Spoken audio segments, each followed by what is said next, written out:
Buenas noches a todos.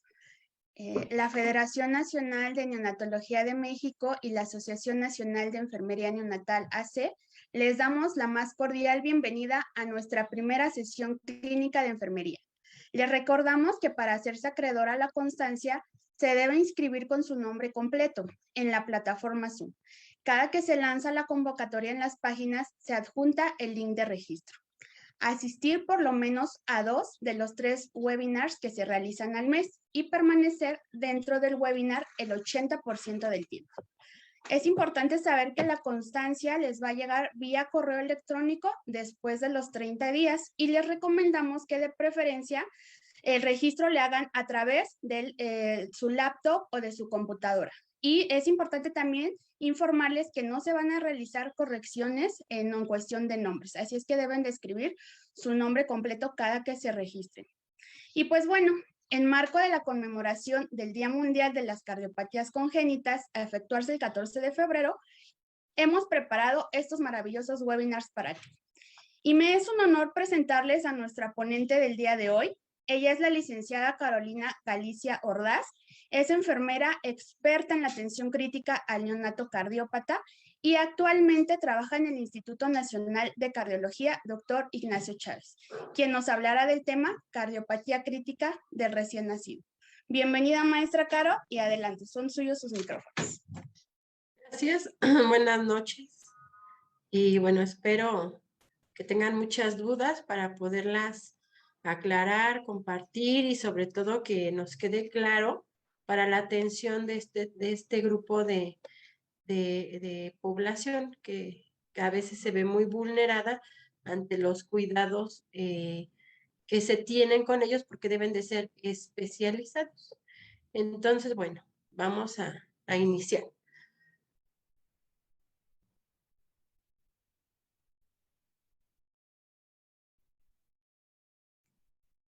Bueno, en México actualmente la mayor parte de los recién nacidos son egresados de los cuneros o de los lugares donde nacen o si nacen en sus casas o por parte de parteras y se consideran como que están en un buen estado de salud.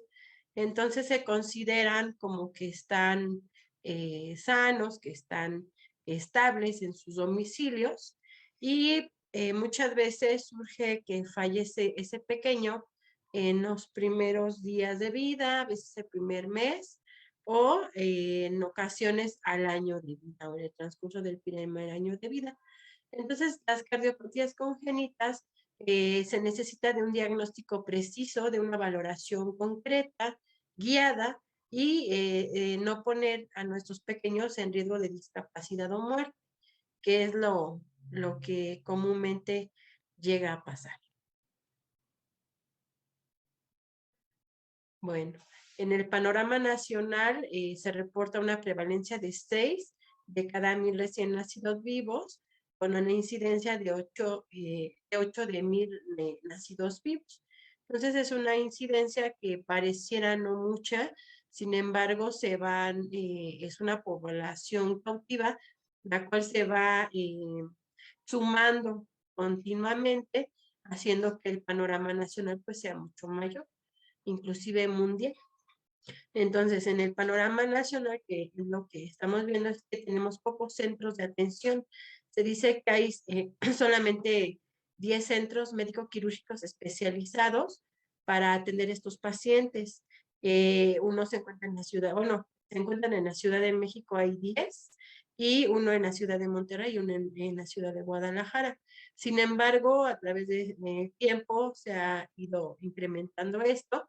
En diferentes estados han surgido los hospitales de alta especialidad, desde el Estado de México, así como en diferentes estados. Por ejemplo, Chiapas, Oaxaca está en crecimiento, Baja California y varios lugares de la República empiezan a crecer para la atención de estos pequeños.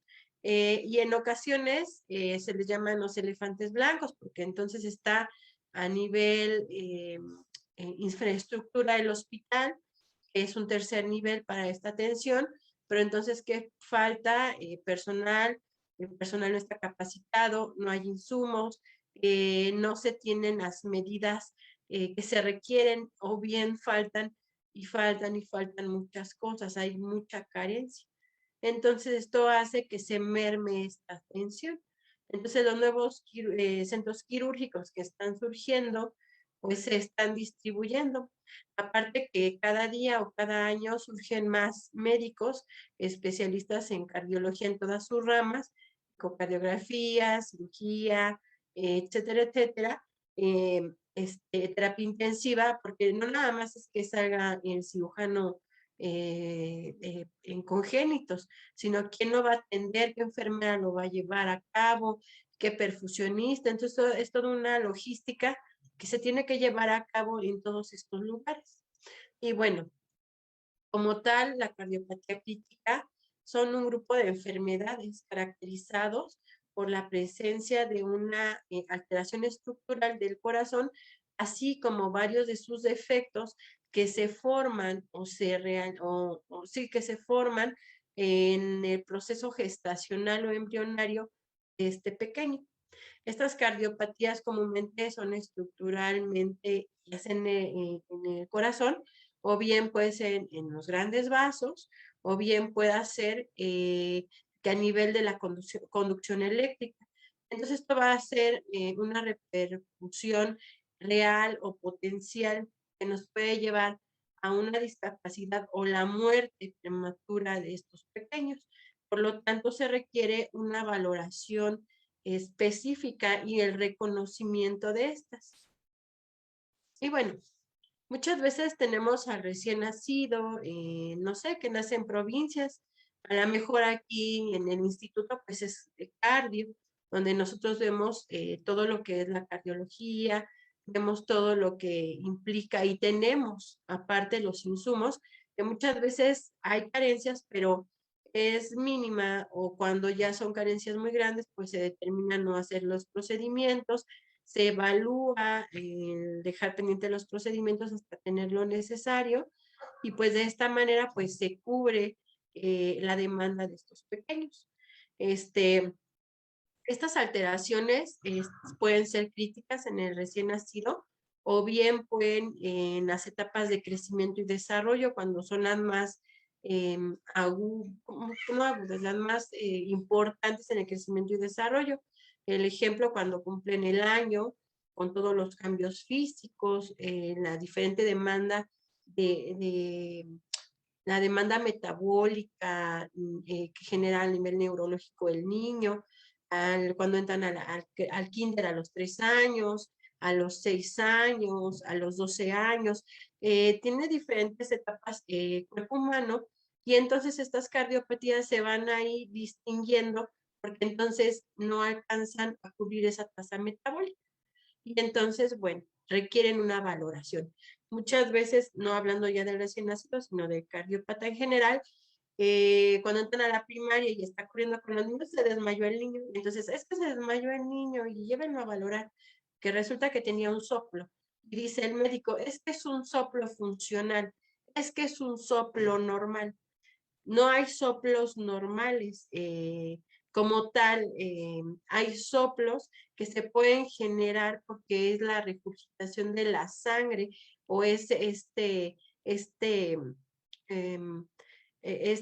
sí, este choque de flujos hacen ese sonido. Entonces hay que investigar qué es lo que tiene y si realmente es un soplo funcional. Hay gente que inclusive, trabajadoras, compañeras de nosotras, a los 40, 45 años, que viene el desencadenamiento hormonal, empiezan con fatiga, disnea, y resulta que tienen una CIA, una CIB o un conducto arterioso, y se dan cuenta ya hasta la edad adulta, porque nunca se manifestaron y nunca hubo necesidad de estudiarse. Y entonces también tenemos los signos, los diagnósticos. ¿Cómo se puede diagnosticar oportunamente estas? Y dependiendo de estas, pues se puede prevenir una muerte inminente. Comúnmente aquí la población más vulnerable en el primer mes de vida son los recién nacidos. Entonces, tenemos que las cardiopatías como tal, ya les había explicado que son las diferentes alteraciones, y entonces tenemos que son condiciones que pueden encontrar, se pueden detectar en los recién nacidos con diferentes pruebas. Y también tenemos que son, algunas cardiopatías son conducto dependientes, por lo cual nosotros debemos de no colocar oxígeno a menos que se haya diagnosticado o que haya un aval médico que me diga, sí, colócale oxígeno, no pasa nada, porque si no podríamos incurrir en un cierre prematuro de este conducto, llevando así a la muerte al pequeño. Incrementa la mortalidad siempre en los primeros meses de vida, sobre todo en el primero, hasta el año de vida. Y les decía yo que conforme va creciendo el niño en su crecimiento y desarrollo, pues va haciendo diferentes demandas metabólicas que lo va a comprometer a este pequeño. Y bueno, el feto, cuando se está formando este pequeño ser en el cuerpo de la madre, pues va teniendo diferentes cambios en las estructuras, se empieza a formar el cerebro, el corazón, se empieza a formar los órganos, hay 3 placas, las cuales se forman al unísono, que forman piel, órganos y todo lo que es el sistema óseo, y entonces esto va a generar que se haya una circulación en paralelo, ya que los pulmones en este momento están colapsados, no requieren como tal la oxigenación porque esta la lleva a cabo la mamá a través de los diferentes cortocircuitos. Tenemos diferentes cortocircuitos dentro de este feto y, o sí, este en crecimiento, y esto hace que estos cortocircuitos sean suficiente el oxígeno que aporta la madre a través del cordón umbilical que va hacia la placenta y hacia el organismo del pequeño, y esto hace que se nutra de ese oxígeno, crezca, que se nutra en general, que vaya creciendo, desarrollándose. Entonces, cuando se forma el corazón, antes del día 20, hay literatura que maneja que a partir del día 15, el día 21, el día 25, ya se empiezan a formar las cavidades cardíacas. Y entonces, es decir, que antes de los 30 días ya está la estructura cardíaca, por lo tanto ya debe de estar ahí la cardiopatía. Pero muchas veces las mamás todavía ni siquiera saben que están embarazadas y entonces se exponen a diferentes actividades físicas cotidianas que pueden desencadenar como tal una cardiopatía. No hay así como a ciencia cierta que o no lo desencadena, porque son muchos factores. Y bueno, las cardiopatías congénitas también se van a relacionar al aborto. Muchas veces cuando se presentan abortos es porque estos pequeños ya vienen con diferentes malformaciones, independientemente de que sea de corazón, puede haber de varias estructuras. Y también puede tener alteraciones cromosomáticas que vamos a darle así como una pequeña embarradita más adelante, y sobre todo que tienen bajo peso al nacer, ya que su demanda metabólica que estos niños requieren para tener o desarrollar ese cuerpo es mucho mayor que en un niño que no tiene cardiopatías congénitas. Y entonces se ve alterado tanto el desarrollo a veces cognitivo conforme va pasando el tiempo, porque muchas veces ese niño no puede acudir a una escuela para llevar a cabo su aprendizaje porque se cansa, porque a veces la coloración cianótica son producto del bullying, las mamás prefieren no llevarlos por los apodos que les llegan a poner o el maltrato que les llegan a hacer, o porque muchas veces están anticoagulados y el riesgo de que son niños y juegan y pueden sangrar, o simplemente porque la mamá siente que su deber es protegerlo y lo cobijan a tal grado, son niños muy amados, muy queridos, que no quieren que se expongan estos pequeños a a ninguna ningún daño externo dentro de su entorno social. Y bueno, dentro de las cardiopatías congénitas críticas se van a presentar en este grupo de defectos cardíacos que van a tener diferentes síntomas graves que comúnmente van a ser mortales, que van a requerir siempre una atención inmediata. Entonces, esto es muy importante. También van a requerir enfermeras especializadas, médicos especializados, van a requerir a lo mejor diferentes insumos, procedimientos de cateterismo, cirugías, hay que utilizar sedantes, inotrópicos, vasopresores y una serie de medicamentos que a veces en el segundo nivel pues no se tienen y en algunas partes de la provincia pues tampoco tienen estos insumos. Por lo tanto es que estos niños son tan vulnerables. Y bueno, como les decía yo, hay niños que requieren procedimientos de cirugía, tratamiento médico para mantenerlos o sostenerlos en lo que este niño crece, o muchas veces están fuera de tratamiento y entonces solamente les dan tratamiento paliativo, el cual va a permitir que crezca, pero va a llegar un momento en que va a presentar la muerte este pequeño. Entonces son niños que por eso las mamás los tienen muy cobijados, son niños muy, muy queridos, son niños muy valiosos para cada una de las familias. Antes se utilizaba producto valioso en cierto, no sé, en ciertos casos, ¿no? Que decían madre añosa, con 4 abortos, con una muerte de un parto, etcétera, etcétera, y decían que ese producto era valioso porque la mamá ya había transcurrido por varias etapas y le llamaban producto valioso. Actualmente eso ya no se ocupa. Todos los niños son valiosos, en específico estos niños son muy, muy queridos, muy deseados, muy protegidos y son muy vulnerables en todas sus etapas de crecimiento por sus diferentes malformaciones, no nada más cardíacas, a veces son evidentes físicamente.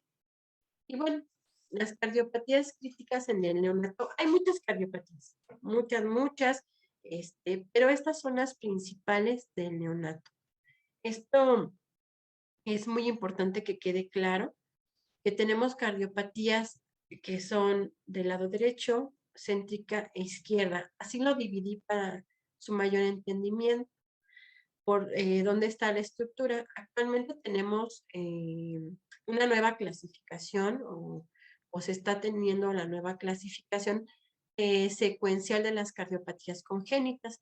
Entonces, esta clasificación secuencial nos permite entenderlas conforme va desarrollándose o qué estructura está alterada, cuál es la no concordancia de las aurículas con los ventrículos, de las arterias, etcétera, etcétera. Entonces, digo, ahorita es una plática muy pequeña para abarcar todo esto, pero eso es importante que ubiquemos cuando hablamos derecho, es que la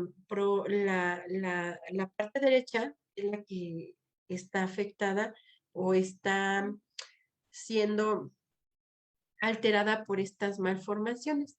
La céntrica o la mixta es, por ejemplo, la transposición de grandes arterias que implica el lado derecho o el lado izquierdo por, por las arterias que están invertidas. Y del lado izquierdo, la más grave y la más común en los niños, que llevan inclusive al fallecimiento o que están fuera de tratamiento, es el ventrículo izquierdo hipoplásico, cuando no se atienden adecuadamente en un lugar o en un tiempo adecuado. Estas van a ser conductos dependientes. El conducto puede ser que sea de pulmonar o dependa de flujo aórtico. Entonces es muy importante que ubiquemos la estructura o nos la imaginemos de esta manera. Entonces, del lado derecho tenemos la atresia tricuspidia, que en la atresia tricuspidia, aquí vamos a ver que la tricúspide tenemos la aurícula derecha, ventrículo izquierdo, la unión aurículo-ventricular es la tricúspide, la cual se encuentra ausente y por eso se llama atresia, no se encuentra, a veces la estructura está, pero no está abierta las válvulas, o muchas veces es un tejido donde no tiene la válvula. Entonces, dependiendo qué características tenga esta, a- eso lo van a ver tanto en el eco, en la tomografía, en los diferentes estudios, en el cateterismo, y muchas veces con un baloncito la abren y puede quedar o entra a cirugía. pero bueno, ahí se ve alterada. La atresia pulmonar sin CIB es cuando la pulmonar está, o le llaman hipoplásica, está pequeñita, no tiene este conducto, esta apertura, eso hace que no haya flujo y por eso la pulmonar está toda chiquita, delgadita, por eso esas ramas no están de buen tamaño, buen calibre. Y tenemos la atresia pulmonar con CIB, la cual sí tiene un flujo hacia el lado izquierdo, pero sigue tapada la parte de la arteria pulmonar. Tenemos vías de entrada y vías de salida. En este caso sería que la atresia pulmonar va a verse afectada la vía de salida, mientras que en la atresia tricuspidia es la vía de entrada la que se ve alterada. Entonces tenemos que ver conforme va el flujo sanguíneo, me lo imagino yo, o así lo trato de ver, como si fuese llenándose la tubería de la taza del baño, así me imagino yo, que tiene esas estructuras que bajan y suben y tenemos vías de entrada, vías de salida y otra vez vías de entrada y vías de salida para poder desembocar ese flujo de agua. Más o menos así yo lo he ido entendiendo, a veces comparando ciertas cosas de la vida cotidiana. Inclusive bueno, y en las céntricas, que serían la transposición de grandes arterias o la mixta, es cuando la arteria pulmonar y la aorta están invertidas. Comúnmente la aorta nace del ventrículo izquierdo y la pulmonar del lado derecho. En este caso, pues están invertidas. Lo que pasa es que el ventrículo derecho lleva la aorta y el ventrículo izquierdo lleva la pulmonar. Y a veces, aparte, los ostium coronarios también se inervan de una manera inadecuada. Entonces, este tipo de malformación se tiene que atender antes de los 21 días de nacido, porque después de los 21 días de nacidos, lo que pasa es que a nivel ventricular cambia la forma. Cuando nace uno, nacimos todos, tenemos la estructura cardíaca, pues tenemos entendido que el lado derecho va a manejar volúmenes y el lado izquierdo presiones. El lado izquierdo pues va a empezar a ejercer esas presiones y se va a hacer fuerte, musculoso, mientras que el lado derecho al manejar volumen va a ser la elongación de estas trabéculas y pues entonces van a agarrar sus características físicas como tal. ¿Qué es lo que pasa en la transposición de grandes arterias? El ventrículo derecho toma forma del ventrículo izquierdo y del derecho, me confundí, el ventrículo derecho toma forma del ventrículo izquierdo y el ventrículo izquierdo del ventrículo derecho. Entonces, ¿qué es lo que sucede esto sucede antes de los 21 días o 30 días? Eso se va a ver a través de un eco, un cateterismo. Entonces, ¿qué es lo que se intenta hacer? Es que estos pequeños se obtienen antes de ese tiempo, porque si no, hay que dejar que crezca, que ese ventrículo tome la forma que tenga que tomar y después ver de qué manera lo pueden hacer una cirugía para que pueda nutrir a toda la economía a nivel sanguíneo. Entonces, esta es una de las cardiopatías que son de las más frecuentes en los recién nacidos. Todas son frecuentes, pero esta es la más evidente por las saturaciones que tiene. Nosotros hemos recibido niños saturando al 25%, 30%, que nada más están dormiditos, muy cianóticos, y que se tiene que hacer un trabajo muy rápido, porque aquí ahora sí que el tiempo es vida. Entonces es rápido, rápido, rápido el actuar de la enfermera, el que se diagnostique, el no irritar ese pequeño, que tolere llegar a la cirugía sin que se intube ni nada, porque luego también se llega a utilizar la ventilación mecánica y ese flujo de oxígeno puede cerrar las estructuras como el conducto arterioso y necesitamos prostaglandinas en varias de estas patologías. Y el izquierdo sería el ventrículo izquierdo hipoplásico, el más grave de estas cardiopatías críticas, porque prácticamente el ventrículo izquierdo no manda el flujo hacia la economía y esto hace que merme todo. El cuadro clínico de este niño es severo, muy, muy severo. Entonces son cardiopatías que cuando tú las vives no se te olvidan porque vas viendo la clínica del paciente y vas determinando hacia dónde dirigir tus cuidados. Yo les decía que todo esto tiene que ver con alteraciones cromosomáticas. Comúnmente, algunas cardiopatías conllevan el hecho de tener una alteración cromosomática. Entonces tenemos el síndrome de Down, que puede tener un canal AB, CIB, CIA, PCA, tetralogía de Fallot, el Edwards, que puede tener CIB, CIA, PCA, y así tenemos muchas. Estas son las más, ¿cómo se dice? Las que más a veces tenemos contacto con ellas, pero son muchas, muchas, muchas, y que muchas veces, ya como enfermeras de los niños que atiende uno, puede uno ver al pequeño y decir, tiene características de tiene cuello alado, tiene puente nasal pequeño, tiene malformación de sus manitas, el pie está muy gordito y ensanchado. Entonces tú ya empiezas a ver al bebé, empiezas a ver a qué dirección va ese problema cromosomático. Entonces ya empiezas a decir, ay, parece como más Downcito. No, ¿sabes qué? No, parece un DiGeorge. Entonces dices tú, entonces una tetralogía de Fallot, una atresia pulmonar, o un problema óptico que me va a llevar o me va a conllevar a que este niño se me ponga mal. Entonces ya empiezas nada más de ver al niño, a veces dices tú, implantación baja de la nariz, cómo tiene el mentón, empiezas a hacer así todo el estudio del pequeñito, lo valoras, entonces ya de esta manera puedes determinar, aunque no es algo concluyente, pero sí determinar tus cuidados como enfermera, para que ese niño no se te vaya a poner mal. Si yo veo un niño que tiene varias características del pateo, entonces a lo mejor es un conducto dependiente, o Edwards, o el de George, entonces a lo mejor es un conducto dependiente, entonces no pondría yo oxígeno. Entonces, aunque el médico me diga, instala oxígeno, yo le diría, doctor, entonces indíquemelo y usted cómo determina que no es que no es una cardiopatía que no requiera oxígeno. Y entonces tú lo cuestionas, inclusive ellos te dicen, bueno, sí tienes razón, vamos a aguantarnos.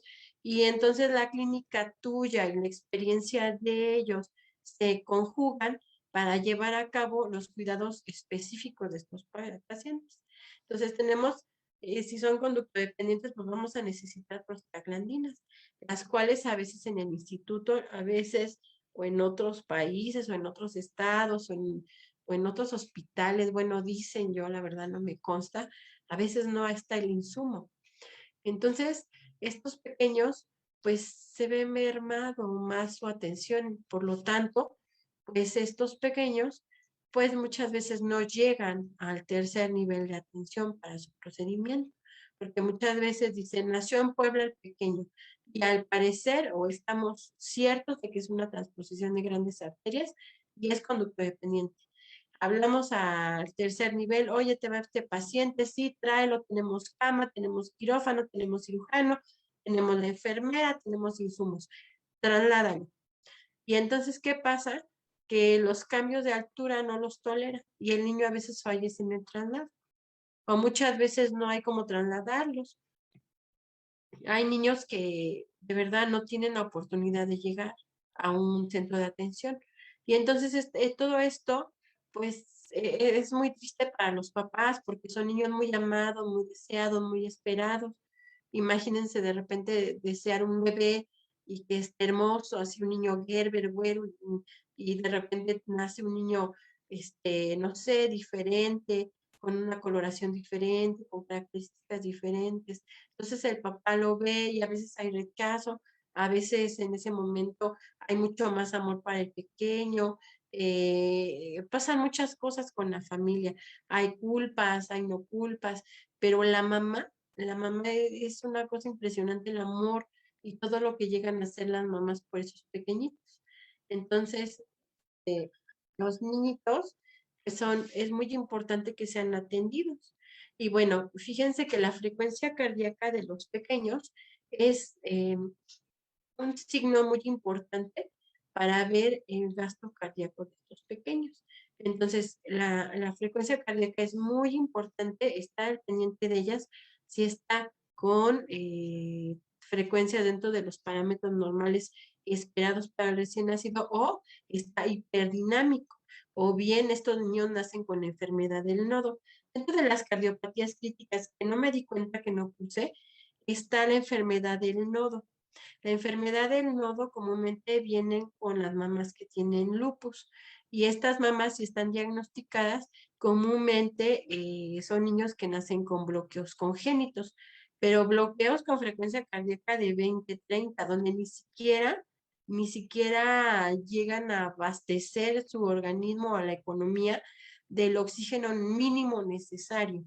Entonces, estos niños son pacientes que comúnmente se tienen que programar para que nazcan dentro del tercer nivel, y en ese momento colocarles un marcapaso para poderlos ayudar a su sobrevida. Entonces es muy importante. Entonces, cuando hablamos de todo esto, dices, ay, qué susto, imagínate ver a esos niños. Pero yo siempre he pensado que la enfermera y el modo en que observa es muy importante. Las mujeres somos muy observadoras, y a veces hasta dicen, ay, que son más chismosas las mujeres. No, no, somos observadoras, somos clínicas, y las enfermeras somos muy clínicas.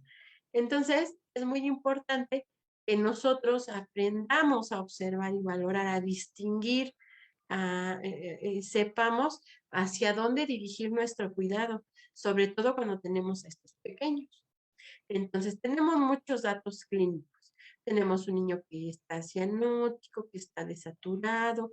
Podemos hacer un tamiz cardiológico. El tamiz cardiológico se puede hacer con un saturómetro. Hay mucha gente que dice, no, es que tienes que hacerlo con el EVA, con el Philips, con el no sé qué, con el Siemens. Hay muchas marcas. Hay unos que hasta te hablan. Ponga manita derecha, ponga manita izquierda, ponga no sé qué, ponga no sé qué. Y entonces él te va haciendo, hasta te dice, no salió positivo, sí salió positivo. Entonces, cuando esta tecnología está al alcance de nosotros, pues qué padre, pero muchas veces no está al alcance de nosotros. Y entonces, ¿qué sucede? ¿Qué hago yo que estoy en un tercer nivel? ¿Cómo yo puedo hacerlo? Entonces, ¿qué es lo que debo de hacer? Pues con un saturómetro convencional, si es que no tengo otra cosa a la mano, y la clínica y mi estetoscopio. Estoy en un primer nivel donde nacen muchos bebecitos, y que a las 6 horas ya la mamá se tiene que ir porque ya tengo 4 o 5 señoras acá afuera esperando para tener a sus bebés. Entonces, ni siquiera 24 horas tienen, ni siquiera saben si ya se adaptó el bebé o no. Se tienen que retirar de las áreas donde están naciendo, o de los cuneros. Y entonces estos niños aparentemente se van a casa sanos. Entonces, ¿qué lo podemos hacer? El tamiz cardiológico, saturar la manita derecha, el piecito izquierdo, y ver la diferencial. Si en la manita pero el bebé tiene que estar tranquilo, dormidito, comidito, calientito, para que no haya alteraciones en este resultado. Entonces, vamos a ver que si hay una alteración en esta saturación, podemos determinar si está positivo o no está positivo, o si a la hora puedo repetir la prueba. Puedo ver los antecedentes obstétricos, madre joven, madre añosa, o bien puedo decir madre con CIA, abuela con CIA, hermanas con CIA, tíos con CIA. Entonces, toda la familia tiene CIA. Lo más probable es que este bebé nazca con alguna cardiopatía. Y los signos vitales. Hay que tomar los signos vitales y tener bien valorado cuál es lo normal o lo esperado de estos pequeños. La ausencia de pulsos, a veces nunca checamos los pulsos de los recién nacidos. Hay que hacernos diestros a tocarles sus pulsos, que estén ahí presentes, porque por ejemplo, si yo toco un recién nacido y no le toco pulsos pélvicos, ejemplo, ni en pedios, ni en inglés, a lo mejor ese bebé esté coartado. Y entonces de ahí puedo decir, ay, doctor, no le escucho pulsos, no estará coartado. Y de esa manera, pues vas guiando, ¿no? A ver, el doctor va a decir, ay, ¿cómo que no le escucho pulsos? Vamos a solicitarle esto. Y de esa manera podemos hacer que ese niño pues llegue a una edad pues productiva, reproductiva, que crezca, etcétera, etcétera, todo lo que queremos de nuestros hijos, porque todos podemos tener estas condiciones, o un familiar, un conocido, un amigo, o bien un paciente. Y el soplo Es tan importante auscultar, que se escuche ese soplo, que no se cierre. Si ya me dijeron, ese niño tiene tal cardiopatía, yo no es que me digas, tiene un soplo con sistólico, tiene un soplo con que se desdobla a nivel. No, no, no, no, no. Lo único que tienes que hacer es que sople, que aprendas cómo se oye y que lo estés valorando cada hora como un signo vital para ver que ese soplo no se haya disminuido. Entonces ya tenemos la impresión inicial. ¿Qué apariencia tiene? ¿Cómo está su circulación? ¿Cómo está su esfuerzo respiratorio? Eso es lo más importante que debemos de ver y valorar.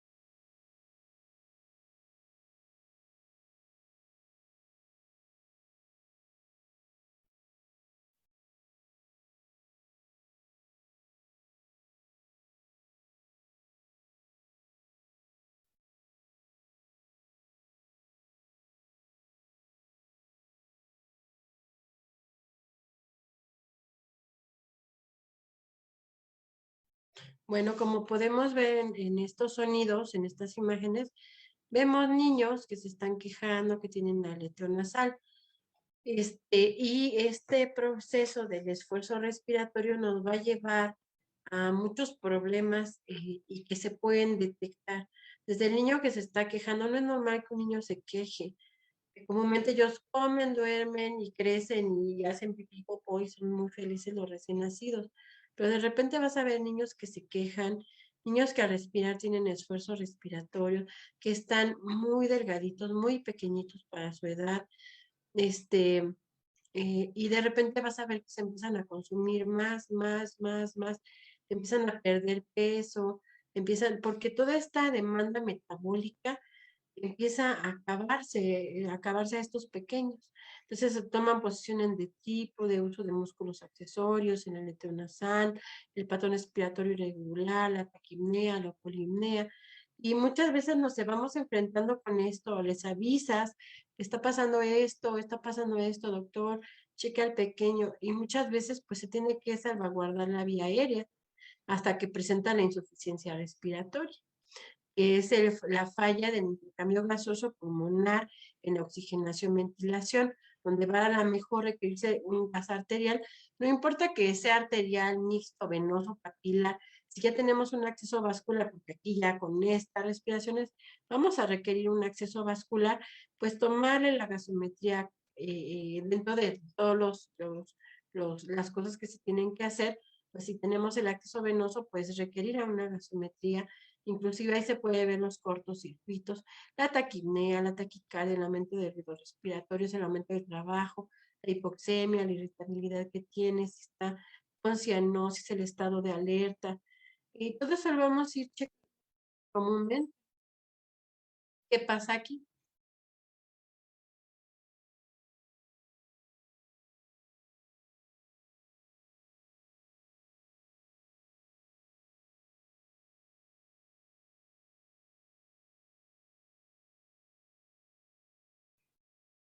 Y aquí tenemos un niño que ya tiene tanto aire en su estomaguito, tanto aire en su estomaguito de tanto esfuerzo respiratorio.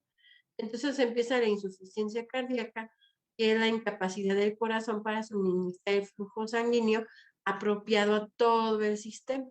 Y entonces es cuando se empieza a ver el deterioro de estos pequeños.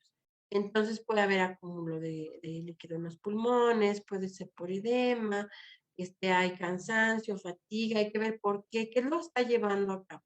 Porque no nada más son las cardiopatías congénitas, hay muchos problemas congénitos de los cuales pues no están exentos estos pequeños, pero bueno, esto vamos a basarnos en lo cardiovascular. Y dentro de toda esta insuficiencia cardíaca tenemos, puede ser insuficiencia izquierda, derecha, sistólica, diastólica o biventricular. Esto se va a ver en niños un poquito más grandes, o a menos que tengamos ya la cardiopatía como tal diagnosticada, podemos ver los diferentes cambios. Pero bueno, empieza a haber edema, cúmulo de líquido a nivel abdominal, va a haber falla ventricular, donde ya el ventrículo no se puede contraer adecuadamente. Empieza a haber el deterioro de este pequeño, donde ya se tiene que recurrir a una cirugía. Y entonces la cianosis va a estar mucho más marcada. Y bueno, ¿qué es lo que tenemos que hacer nosotros?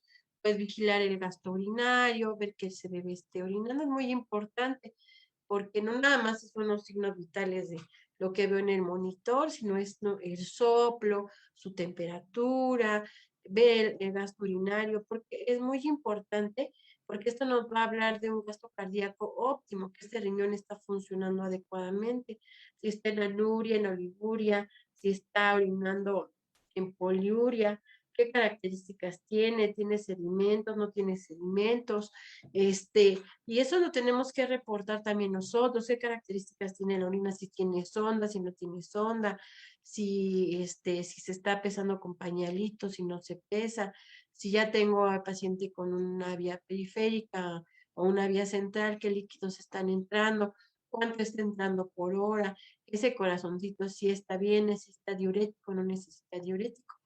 Entonces ya es una serie ya de cuidados que pues, se van haciendo más grandes. Comúnmente se ocupa adrenalina con estos pequeños porque necesitamos mejorar el gasto cardíaco, aumentando la frecuencia cardíaca, esto va a mejorar todo esto, va a mejorar la circulación coronaria, va a relajar a la musculatura lisa bronquial y nos va a ayudar como un hipotrópico positivo. Y también es cronotrópico porque nos ayuda a aumentar la frecuencia cardíaca. Entonces es muy importante también tener estos medicamentos. La dobutamina, por ejemplo, en algunos lugares ya no se ocupa, en otros sí, en otros dicen que es la dopa. Eh, sí, la bibliografía dice una cosa y está bien que estemos actualizados, pero si en el centro de trabajo donde yo estoy, nada más hay esto para trabajar, pues tendremos que hacer lo que tienen ellos para trabajar. Por ejemplo, hay en algunos hospitales de algunas provincias que no tienen adrenalina, pero sí tienen mirrinona. Y por ejemplo, en otros lugares donde tienen adrenalina y no tienen nada de lo demás. Y en otros lugares donde tienen pura dobutamina. Y en otros lugares donde tienen dopamina. Y en otros lugares donde ni conocen el levosimendan, por lo caro que es. Entonces vamos a ver que dependiendo de dónde te encuentres, pues vas a utilizar lo que esté cerca o lo que pues en ese momento puedes ayudarte. Entonces la dobutamina va a ayudar a mejorar la función cardíaca, y va a causar vasodilatación periférica, va a mejorar el consumo de oxígeno miocárdico y pues hay que ver en qué momento se va a ocupar. La dopamina igual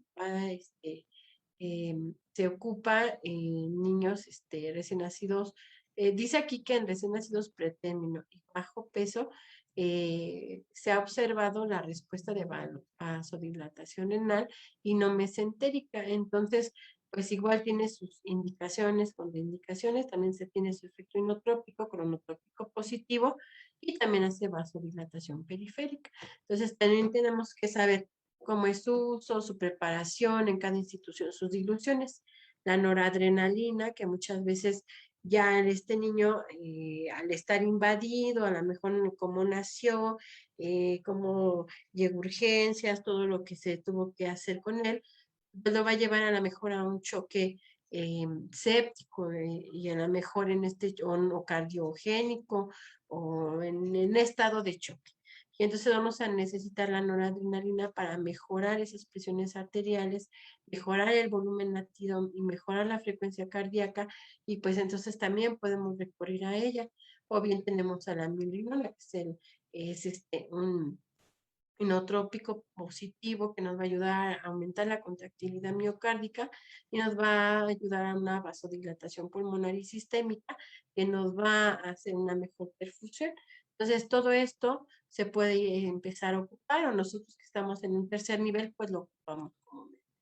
Y la vasopresina, que muchas veces no les gusta usarla, a otros sí les gusta usarla, que también se va a utilizar en caso de choque, y pues se va a usar después de que no responde a la adrenalina y a la norepinefrina, y muchas veces se colocan las 2 o las 3 para poder ayudar a ese pequeño. Y bueno, a veces ocupamos también sedantes como midazolam, fentanilo, pancuronio, y hay otros más medicamentos, las dexmedetomedinas, y que también se pueden ocupar para la atención de estos pequeños. Esto ya será en cada institución que tiene, el médico en su experiencia que tiene o cómo lo manejen. Por ejemplo, a niños que han llegado inclusive con infusiones que nosotros ni siquiera usamos, con adultos, ¿no? Y los niños vienen sedados con ellos. Eso ya dependerá de cada institución y, como les decía, los insumos con los que se tienen. Y ahora sí, en cuestión de diagnósticos de enfermería, porque una cosa es hablar del recién nacido y todo esto, pero también nosotras como enfermeras, pues ir haciendo nuestro proceso enfermero, nuestra valoración, todo nuestro PAE, y llegar a la conclusión de nuestros diagnósticos y actuar. Tenemos, por ejemplo, el déficit de volumen de líquidos en algunos casos que requieren un poco de volumen para que ayude a que esa circulación mejore. Tenemos también tenemos diagnósticos como de fatiga, donde tenemos que valorar si aumentó el lactato, si hay hipoxia tisular, si incrementó la cianosis, la clínica del paciente, si tenemos una falla o insuficiencia respiratoria o nos lleva a una falla cardíaca. Y todo esto, si hay riesgo de perfusión gastrointestinal por la bulimia que tenemos, por el uso de restringido de líquidos, porque están en ayuno o bien porque muchas veces tenemos el ayuno, tenemos hipovolemia y aparte el niño está todo cianótico, está en estado de choque y muchas veces tenemos problemas a este nivel. Tenemos que ver la termorregulación, el niño hay que tener, si se puede, una térmica, tenerlo calentito, evitar humedad, evitar sobresaltos, evitar que esté con hipotermias, hipertermias, cubrir esta necesidad del paciente, la actividad, disminuir los estímulos necesarios, no que quiero despertarlo y cada niño brinca porque quererle tomar la presión, o no tengo el accesorio adecuado y le pongo un brazalete así a una pierna del tamaño de mi dedo que le cubre toda la pierna, ¿no? Porque en el brazo ni le queda. Los cuidados de la piel y catéteres en los riesgos de infección, cuidados de catéter urinario, si hay que hacer el aseo por turno, con qué se va a hacer el aseo, cuáles son los protocolos en cada una de las instituciones. Si ese niño ya está con quejido, manejar el dolor, no tiene por qué doler. Entonces hay que evitar que les duela a estos pequeños.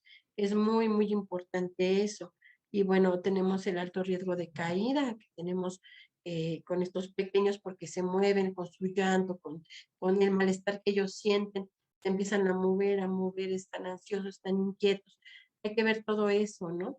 El deterioro de la eliminación urinaria, cómo está ese volumen, si tenemos un ego, un urocultivo, si hay algo que aquí me pueda apoyar con estos exámenes, si tiene sonda urinaria, no tiene, si tengo diurético, no tiene, cómo está el potasio, cuánto es el potasio que puede tolerar este pequeño, la disminución del gasto cardíaco, si yo ya tengo alteraciones de la frecuencia cardíaca, del llenado capilar, si tengo aumento de la disnea, la polipnea, entonces tengo que ver todo esto.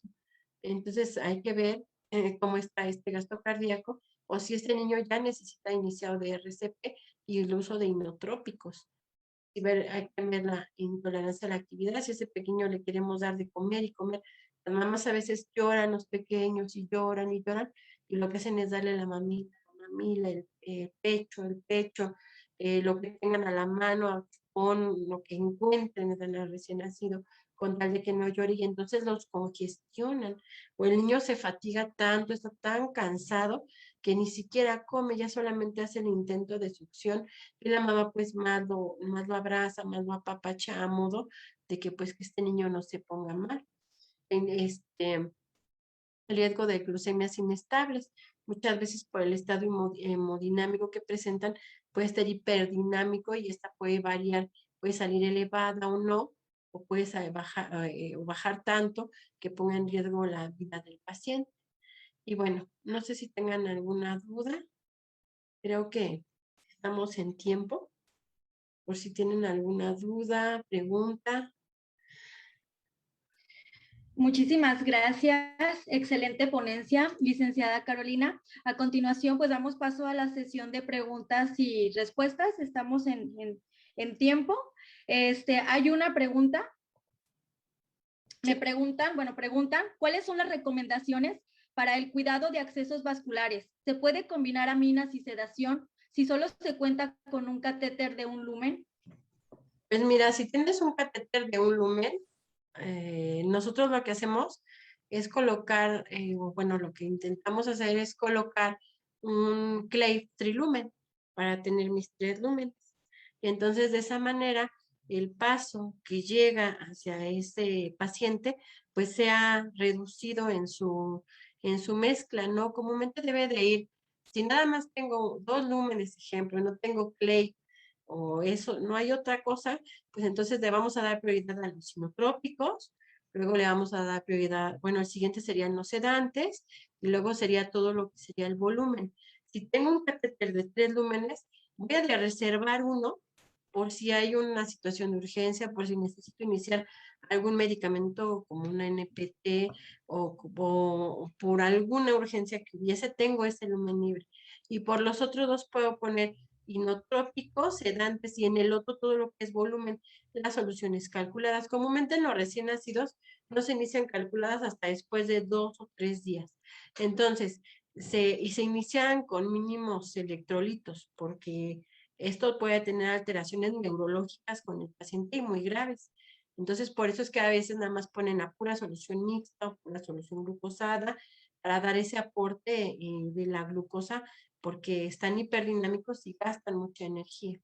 Entonces, se puede hacer eso, dividirlos, tratar de no hacer mezcla. Por ejemplo, si yo sé que el furosemide es como la tía fea de todos, porque con todo se cristaliza, pues entonces estar verificando que esté permeable, no colocarlo al final del día, a lo mejor furosemide con KCl, pues es ilógico, ¿no? Entonces tratar de que ese furosemide igual vaya hacia la mera punta para que sea lo primero que pase y no le dé tiempo a precipitarse. Entonces sí hay opciones. Si tengo un lumen, pues lo puedo transformar en 3 lúmenes. Si tengo 2 lúmenes, pues igual, darle prioridad siempre así, a inotrópicos, sedantes y luego líquidos, volumen. Si nada más tengo una vía periférica, pues rápido ponerle un catéter central, porque tampoco podemos poner inotrópicos por vías centrales, porque entonces nos vamos a llevar una manita y al rato vamos a tener una discapacidad con ese pequeño. Muy bien. Preguntan, en caso de que haya ventrículo único, ¿cuál sería su tratamiento o cuál sería el tratamiento? Y mira, fíjate que en el ventrículo único hay su cirugía, y dependiendo de qué tipo de ventrículo, hay un ventrículo único que sí tiene las dos morfologías y solamente se puede lograr redireccionar. Se me fue el nombre de la cirugía ahorita. No seas mala. Anota mi teléfono, o mi correo electrónico, lo dejamos. Así es. O me puedes contactar por la página de Facebook, la que está acá atrás, esta de amigos del instituto. Y contáctate conmigo y te mando todo lo de las cirugías. Se me fue el nombre, la tengo aquí paseándome. Pero no quiero caer en el error de equivocarme o decir una barrabadez. Otra de las preguntas o de las dudas que tienen los asistentes es, ¿cuál es el cuidado con estos pacientes si llegan a tener COVID? Fíjate que, bueno, Dios es grande, ¿eh? Yo no he visto ni un niño con estas condiciones con COVID. O sea, a mí no me ha tocado, tengo compañeras que están directamente en el 6º piso y comúnmente son niños más grandes y no me ha tocado verlos, ¿eh? No, yo creo que sería muy mal pronóstico, simplemente el hecho del daño pulmonar que causa y a nivel de coagulación, yo creo que es incompatible, no sé, yo no tengo experiencia ahí, sí no los he visto. Entonces yo creo que, pues no me ha tocado ver. Muy bien.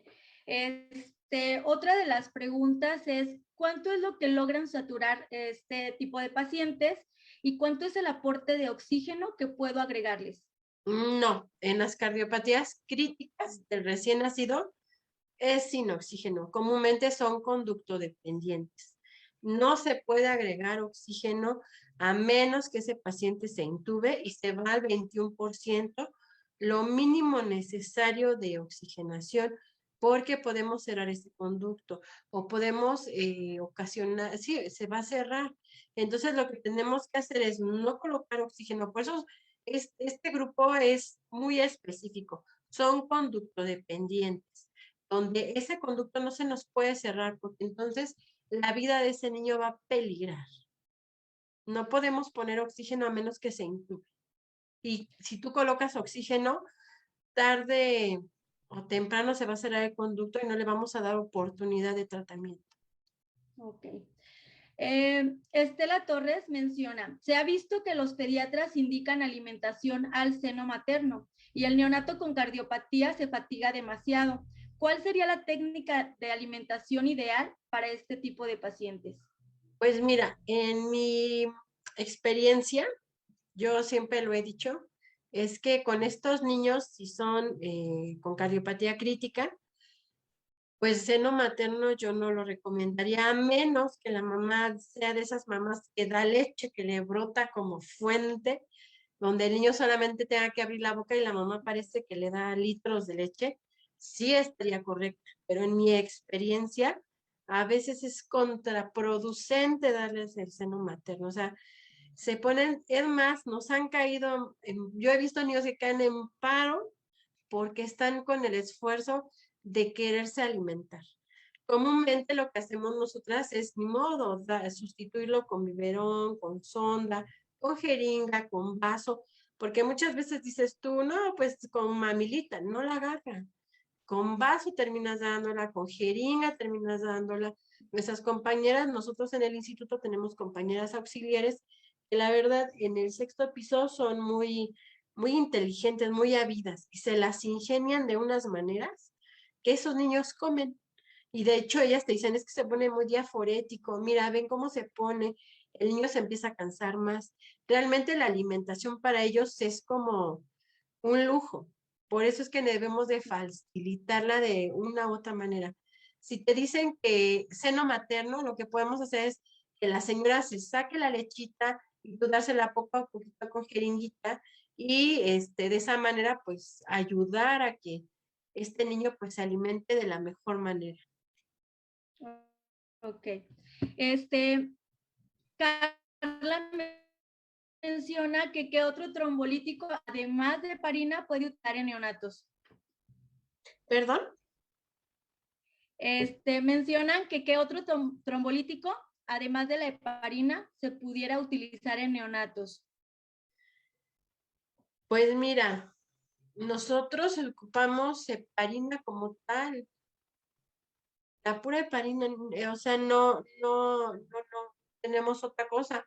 A lo mejor, pero ese es antiagregante plaquetario, la aspirina, pero no, nosotros ocupamos comúnmente la heparina. Muy bien. Voy a leer algunas preguntas de Facebook, ya para terminar. Fíjate, ahorita que dijiste eso, mi amiga Lili, ella es quirúrgica del instituto, aquí me está diciendo que los niños ventrículo único se les hace la derivación cabopulmonar bidireccional. Esa es la cirugía paliativa. Sí, en algunas cardiopatías también, que eso quede claro, algunas cardiopatías al ser paliativas solamente van a darle chance de que ese niño esté un poco más con sus familiares, pero tarde o temprano esa cardiopatía va a ser el estrago y los va a llevar a la culminación que sería la muerte. Bueno, pues estamos en tiempo. Agradecemos mucho su presentación, muy bonita presentación, excelente presentación y sin duda alguna detectar tempranamente las cardiopatías congénitas nos dan una pauta de acción para el manejo oportuno de estos padecimientos. Y con ello, pues mantener corazoncitos sanos, que es nuestra prioridad. Por lo mismo, estamos trabajando y creando conciencia sobre los retos que estas patologías implican, ayudando a mejorar la salud de los bebés y de sus familias.